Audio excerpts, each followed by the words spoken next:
You're drawn to Florence, aren't you? That incredible history, those stunning buildings. But you want to really get it right to understand what makes the architecture so special without getting sort of lost in a maze of dates and details.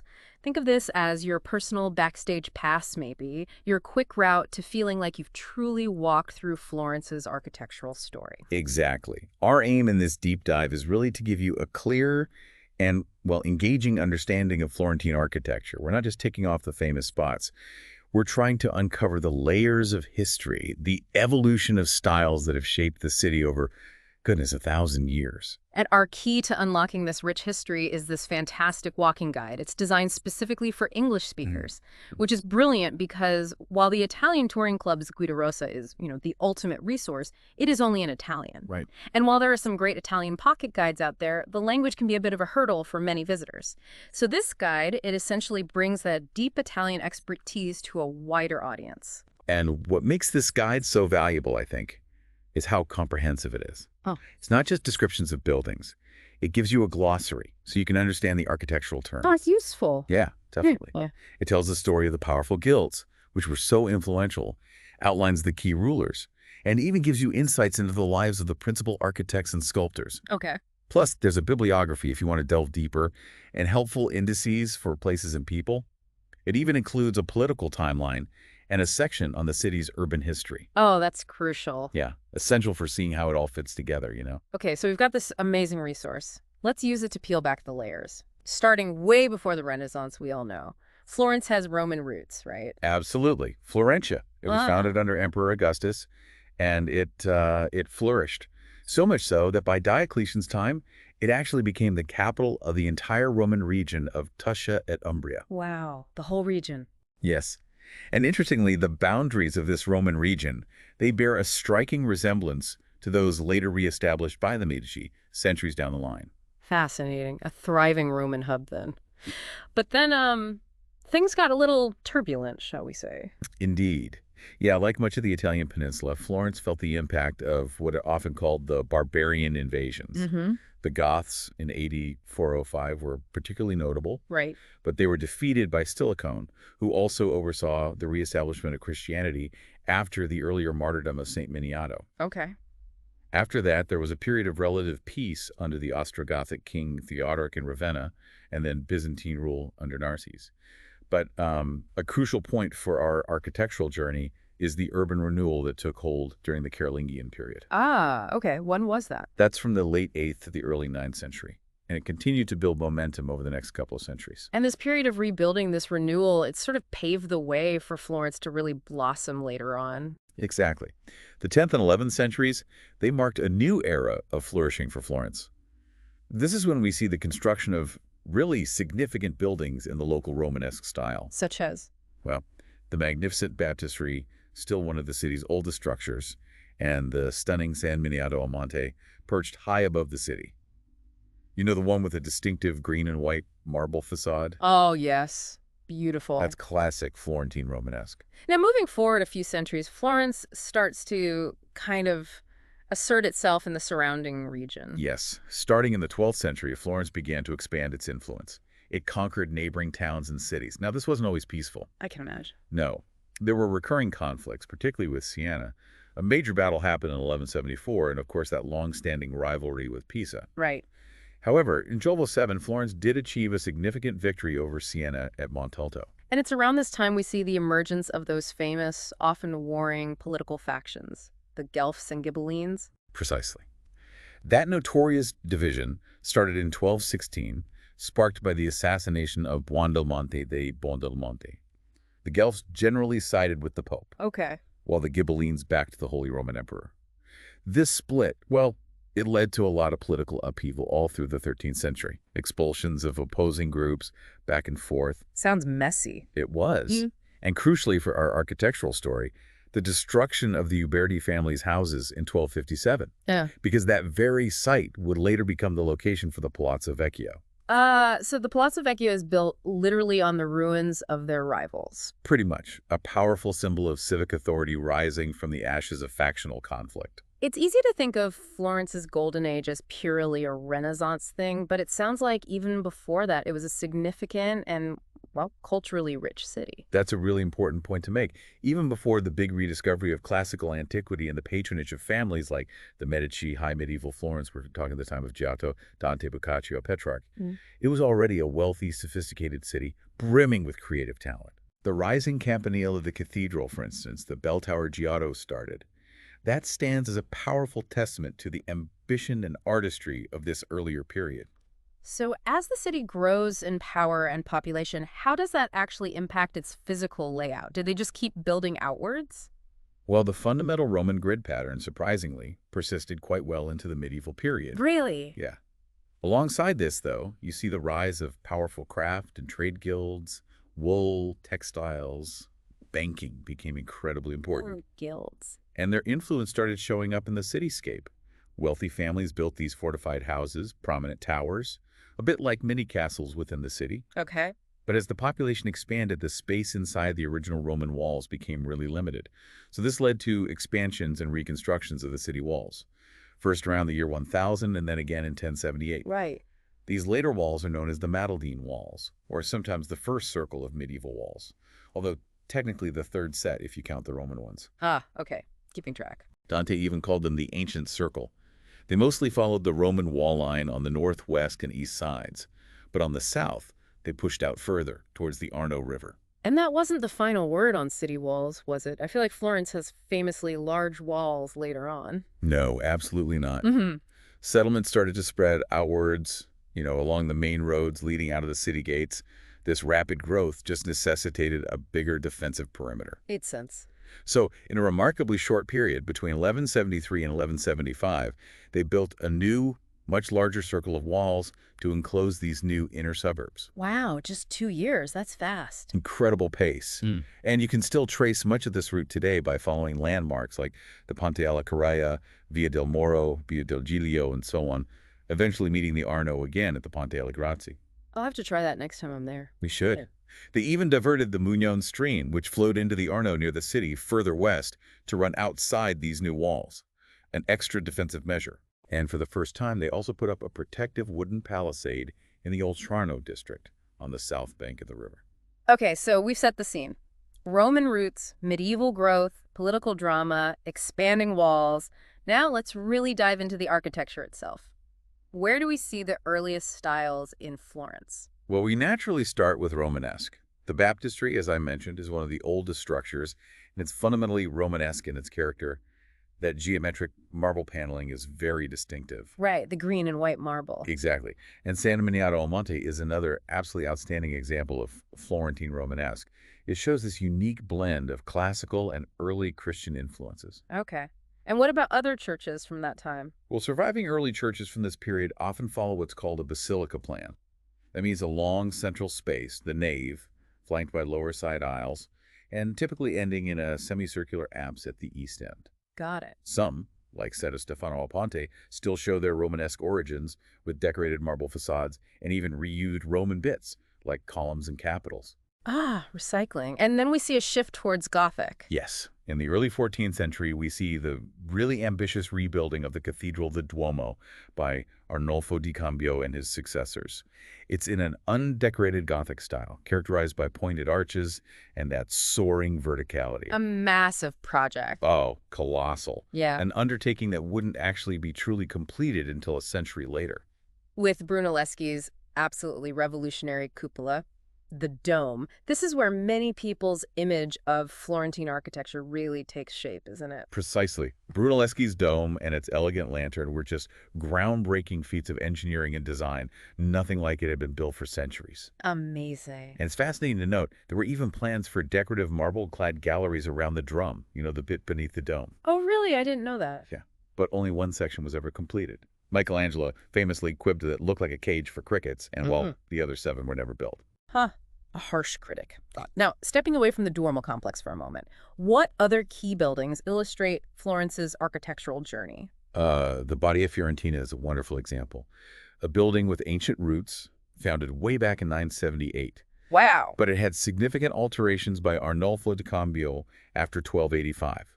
That gave it a near-Greek cross plan, where all 4 arms are roughly equal length. Okay. Later additions include its distinctive hexagonal campanile, the bell tower, And the really tranquil Chiostò degli Aranci, the orange tree cloister. Lovely. Then, of course, there's the Palazzo Vecchio, that powerful symbol of Florentine civic authority.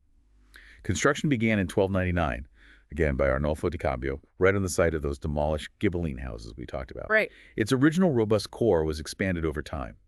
Michelangelo modernized the internal courtyard in the 15th century, adding delicate sgraffito decoration. What's sgraffito again? It's a technique where you scratch through layers of plaster to reveal underlying colors, creates intricate patterns. Ah. And then Vasari made further significant alterations in the 16th century. The Palazzo Vecchio is just such a landmark, isn't it? Brimming with history and art. Are there specific interior spaces that are particularly significant architecturally? Absolutely. On the ground floor, the Camera dell'Arme, with its impressive stone arches and groin vaults, that's where two barrel vaults intersect. Right. That's one of the oldest surviving parts. Right. Michelangelo's courtyard, with those Habsburg city frescoes painted by Vasari, is also a key example of Renaissance adaptation. Okay. Then, of course, there's the immense Sala di Cinquecento, the Hall of the 500, and the more intimate private apartments, which were dedicated to notable women. Oh, interesting. And don't overlook the Cappella dei Priori and the adjacent Sala di Udienza and Sala dei Gigli. The latter often houses Donatello's powerful bronze sculpture, Judith and Holofernes. Oh, I see. And the Piazza della Signoria, right outside the Palazzo Vecchio, that's equally important, historically and architecturally. Without a doubt. It's been the city's political heart since the late 13th century. But archaeological digs have even found traces of pre-Roman and Roman settlements underneath the current pavement. Layers upon layers. Exactly. The Loggia dei Lanzi, that covered open-air structure built between 1376 and 1382 with its amazing sculptures. Like Perseus holding Medusa's head. That's the one. And Eminati's impressive Fontana del Nettuno, the Neptune fountain, are central features. And we can't forget Giambologna's commanding equestrian monument to Cosimo Morgi. A very grand public space. And then you have the Uffizi Gallery, almost like an architectural extension of the piazza. Yes, begun by Vasari after 1574. Originally, the Uffizi wasn't conceived as a gallery, but as administrative offices. Uffizi means offices for the Medici. Ah, makes sense. Architecturally, its long, narrow structure framing a courtyard that opens toward the Arno River is quite distinctive. Inside, while the art is obviously world-renowned, the layout of the galleries on the top floor is part of its historical fabric. Room 15, with early works by Leonardo da Vinci. Room 16, the Room of Geographical Maps, and the really opulent Room 18, known as the Tribuna, that was designed by Buontalenti to display the Medici's most prized possessions, all architecturally significant spaces. Moving on to the private palaces, the Medici's influence is just undeniable, isn't it? Oh, completely. The Palazzo Medici Riccardi, started by Milazzo in 1444, it really established a new standard for Renaissance palace design. How so? Well, it had that robust, rusticated stone on the ground floor, sort of rough-hewn, Yeah. which gradually gives way to smoother, more refined stonework on the upper levels. It clearly indicates a hierarchy, strength at the base, refinement above. This design became a model for later palazzi and really reflected the growing power and sophistication of Florentine families. A blueprint for status. Pretty much. Mm-hmm. And then there's San Lorenzo. Originally the city's cathedral, way back, it became the Medici's family church, their patronal church. Right. Brunelleschi's 1421 design for its modernization, with its elegant rational articulation using pietra serena. That gray sandstone again. Exactly. It's a cornerstone of early Renaissance design. And of course, you have Michelangelo's unfinished monument to Lorenzo the Magnificent and his brother Giuliano and the Sagrestia Nuova, the new sacristy. Incredible space. And the Laurentian Library, also designed by Michelangelo, with that famous staircase. They're all integral parts of this complex. Piazza della Santissima Annunziata is another key example of Renaissance urban planning, right? It feels very harmonious. Absolutely. It was conceived by Brunelleschi as an ideal Renaissance city square.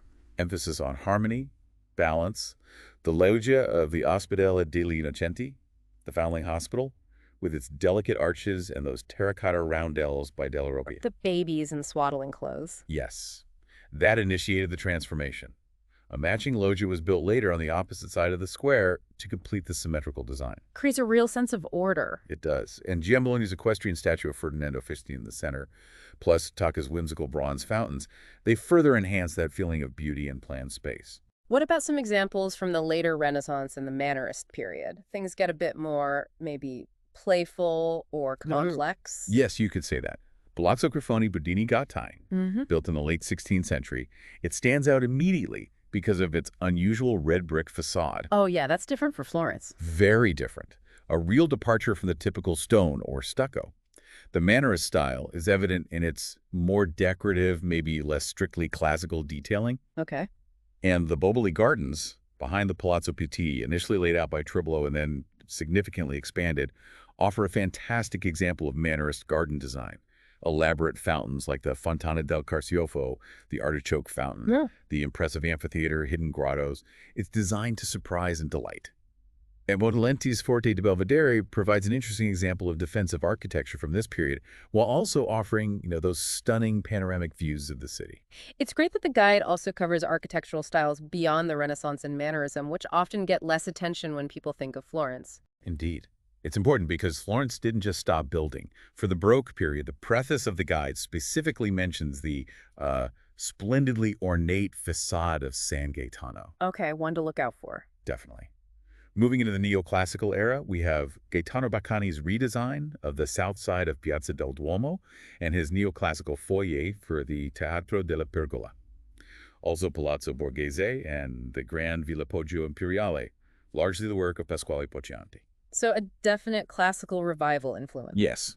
Then, representing the Neo-Byzantine style, you have the striking Orientalist design of the synagogue, the Tempio Israelitico, built in the late 19th century. Very distinctive. Oh, okay. Then, early 20th century, you get the flowing lines and decorative motifs of Art Nouveau, or Liberty style, as it's known in Italy. Oh, Liberty. Yeah, in buildings like the Galleria Vici and the distinctive villas designed by Giovanni Michelazzi, like Villino Brogi and Villino Ravazzini, and also Villa Lampredi. So Florence has Art Nouveau too. It does. And finally, the guide highlights the remarkable modern movement railway station, Santa Maria Novella. Which is actually stunning. It really is. Also, the functionalist design of Spadolini's Centro Traumatologico Ortopedico, CTO, and his Palazzo dei Congressi. And it even notes the planned new high-speed train station, the TAV station, designed by Norman Foster. So it shows how Florence's architectural story just keeps evolving.